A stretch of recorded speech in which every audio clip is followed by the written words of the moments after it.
Welcome to WCrypto. Hello, my friends. Welcome back to WCrypto. On the 1 hour chart, we saw a green dot about 2 or 3 hours ago. However, there's been a slight dip since then, which introduces some uncertainty. The green dot is still holding, which means buying pressure is still there, but the movement has been a bit sideways.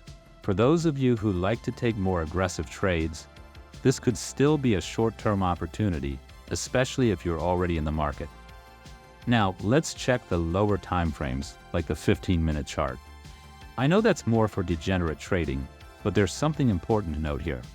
We might have found a bottom. The $67,000 level is starting to look like a solid entry point.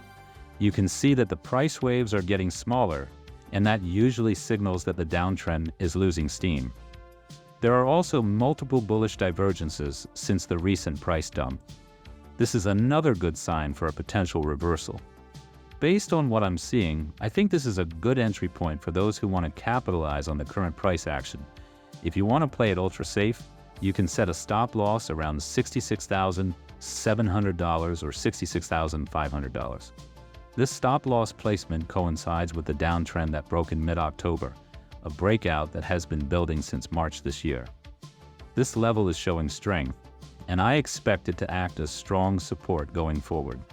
Protecting your position just below that level gives you a good balance between risk and reward. Now let's talk about some historical performance patterns. Bitcoin's performance on Tuesdays tends to be weaker than other days. That's something to keep in mind if you're trading short-term. In terms of price action, Bitcoin is likely to test the upper boundary at around 68,600 to 68,700. If it gets rejected at those levels, we might see the price fall back down to the lower boundary of 65,700. These are the key levels to watch in the near term.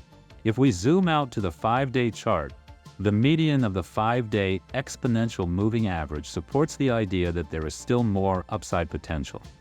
Historically, Bitcoin tends to reconnect with its moving averages after a significant deviation, and we're seeing similar behavior now.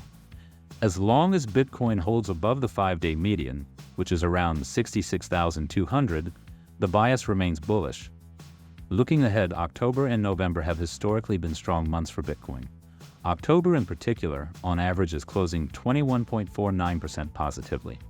This year, Bitcoin has gained 5.98% since the start of October, which is lower than usual. However, the highest point in October typically occurs in the third week, so there's still time for Bitcoin to test new highs before the month closes. In November and Q4 in general, the bullish probabilities remain strong, supported by seasonal patterns from previous years. So what does this mean for you as a trader? As volatility increases and Bitcoin approaches these critical levels, the next few weeks will likely shape the trajectory for the rest of the year. If you like this content, leave a like, subscribe to not miss out these time-sensitive videos, and activate the bell to never miss an upload. And see you in the next one.